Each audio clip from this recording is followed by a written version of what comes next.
Olá, pessoal. Seja bem-vindo ao nosso canal. Na revisão de hoje, a gente vai falar da regionalização da América, a divisão física e a divisão histórica do continente americano, ok? Então, vamos lá. E antes da gente entrar na regionalização da América em si, falando da divisão física, da divisão histórica, eu quero relembrar com você os conceitos de região e regionalizar, que são muito importantes, tá? Só para relembrar, para recordar.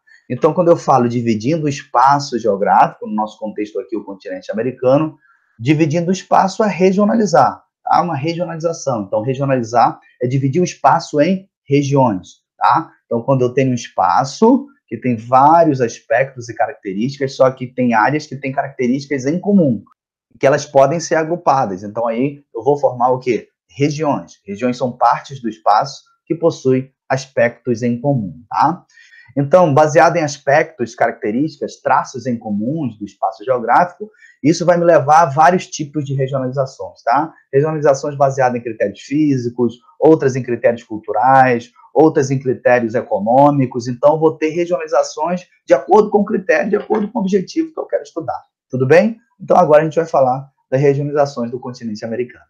A primeira regionalização que a gente vai ver é a divisão física da América, tá?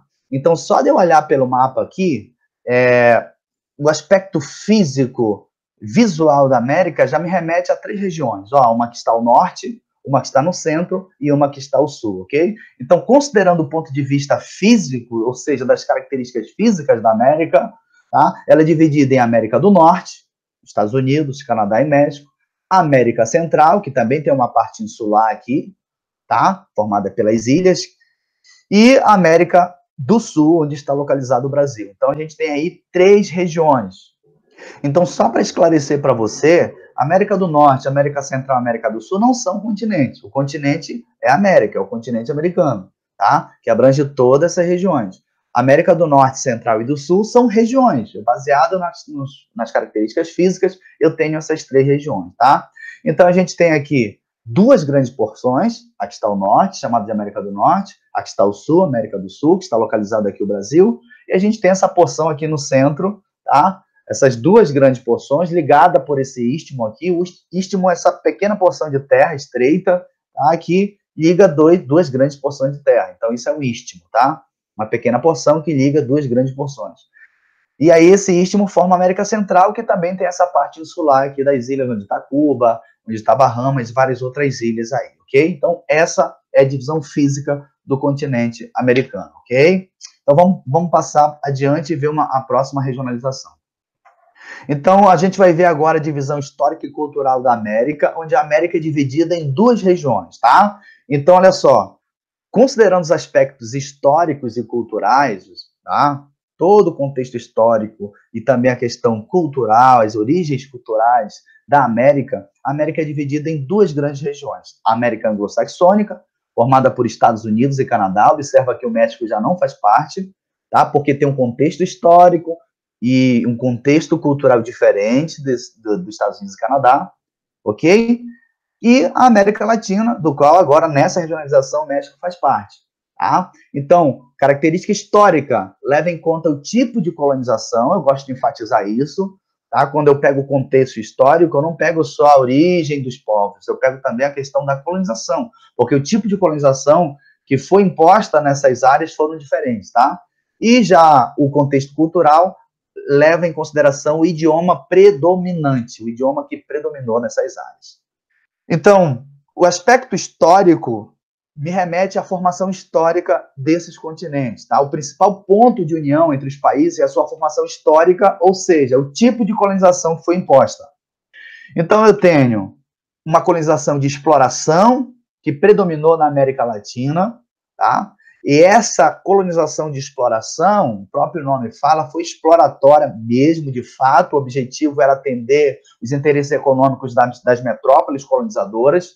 O objetivo mesmo de explorar riquezas minerais, de fornecer riquezas minerais para a metrópole e também da exploração de gêneros alimentícios, como aconteceu aqui no Brasil e em muitas áreas aqui da América Latina, exploração da produção de cana-de-açúcar, tá? E com utilização de mão de obra escrava. Gente, é importante a gente enfatizar isso, que nessas colônias de exploração predominou a mão de obra escrava por um tempo, principalmente de negros africanos e também de alguns povos indígenas que foram escravizados para fazer esse trabalho em prol das metrópoles colonizadoras. E a colônia de povoamento ela foi diferente. O objetivo aqui do colonizador não era vir para a colônia para extrair riqueza e voltar essas riquezas para a metrópole. O objetivo do colonizador, ele estava em busca de uma nova pátria, de um novo lar para viver, já que eles estavam sendo perseguidos em seus países de origem, tá? E nessas colônias de povoamento, não foi utilizada, na sua maioria, mão de obra escrava. Teve exceções? Teve, que eu vou estar falando daqui a pouco. Mas, assim, a maior parte, a mão de obra era livre e o governo também, a forma de administrar, era uma forma local, autônoma, com interesse de desenvolver a região, de desenvolver a área, tá? Então, essa é a diferença entre colônia de povoamento e colônia de exploração. Falando dessa questão da escravidão, que predominou muito aqui na América Latina, teve também exploração do trabalho, ou seja, o trabalho escravo na colônia de povoamento.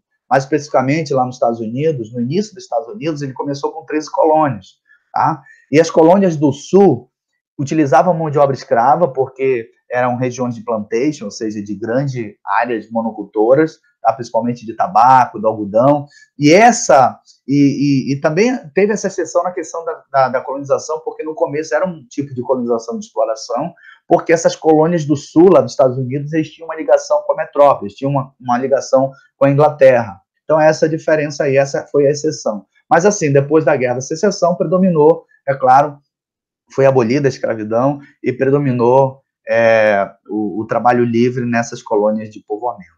E também tem um aspecto cultural, a formação cultural. Então, de acordo com a formação cultural, os países da América anglo-saxônica e os da América Latina, eles também se diferem, né, culturalmente, principalmente nessa questão do idioma, tá? E então a gente tem aqui, na América Latina, foi colonizada por povos de línguas latinas, ou seja, espanhol, português, francês, tá? Que predominou. Por quê? Porque teve exceções. Quais foram as exceções? Por exemplo, a gente tem aqui na Guiana, foi colonizado por ingleses, no Suriname, por holandeses, tá? Então, que não são línguas latinas. E na América anglo-saxônica vai predominar o inglês. Tanto Estados Unidos como Canadá foram colonizados por povos de língua inglesa. Lembrando que no Canadá é uma exceção, porque o Canadá teve vamos dizer assim, uma dupla colonização. Teve colonização inglesa, de protestantes ingleses, e também de católicos franceses. Inclusive, hoje, na região de Quebec, é muito mais falado o francês do que o inglês, tá bom? E o próprio nome, América Anglo-Saxônica. Anglo e saxões são povos de origem lá da Europa, né? Principalmente da região ali do Reino Unido que é formado por Irlanda do Norte e os países da Grã-Bretanha. Os países da Grã-Bretanha são Escócia, Inglaterra e País de Gales, e juntamente com a Irlanda do Norte eles formam o Reino Unido. Então, esses povos ali, irlandeses, ingleses, galeses e escoceses, eles têm a sua origem tanto nos anglos como nos saxões, que são povos que durante muito tempo formaram o primeiro reino da Inglaterra, ok? Então, e esses povos que vieram aí para a América Anglo-Saxônica, Estados Unidos e Canadá, como a gente já falou, eles vieram em busca de um novo lar para viver, porque estavam sendo perseguidos lá na Europa, principalmente por causa da religião, por causa de conflitos, que naquela época dava muito conflito essas questões religiosas, tá? Então, muitos deles, para não morrer, famílias inteiras se reuniram e se migraram para essa região de hoje, América Anglo-Saxônica, e começaram a colonizar a área e desenvolveram muito essa região, ok? E se eu seguir, gente, esse tipo de regionalização de América Anglo-Saxônica e América Latina, ela também vai me levar a um outro tipo de regionalização, que é uma regionalização socioeconômica, tá? Por quê? Porque a América Anglo-Saxônica, ela é rica e desenvolvida. Estados Unidos e Canadá, eles são ricos e desenvolvidos, tá? Então, existe essa regionalização que leva em consideração as características socioeconômicas desse país. A economia e o modo de vida da sociedade.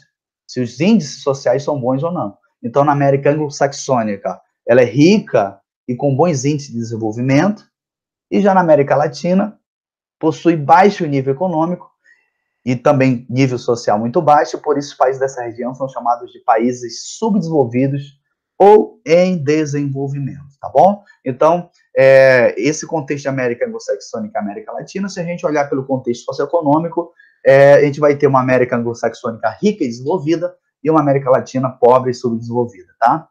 E nesse contexto de América Latina, formada por países pobres e subdesenvolvidos, eu tenho alguns países, como por exemplo o Brasil, que são chamados de países emergentes, o México também, o Chile. Ou seja, eles crescem acima da média regional, crescimento econômico, né? Porém, eles possuem condições sociais, indicadores sociais muito baixos ainda. A escolaridade continua baixa, as taxas de mortalidade, principalmente infantil, expectativa de vida baixa. Então, os indicadores sociais baixos, mas economicamente eles estão crescendo acima dos outros ao seu redor e da sua região, tá bom? Então, eles são chamados de países emergentes. Por hoje é isso. Espero que você tenha gostado, que você tenha aprendido. Tá? É só um resumo. É claro que tinha muitas outras coisas para acrescentar, principalmente ali na formação da colonização da América Anglo-Saxônica e da América Latina, ou seja, tem muita coisa para abordar, mas aqui foi só uma revisão para que você pudesse fixar esses conteúdos, tá? Mais lá para frente eu posso fazer outros vídeos para que a gente possa abordar esses outros conteúdos, tá? Eu espero que você tenha gostado. Um forte abraço, Deus abençoe você.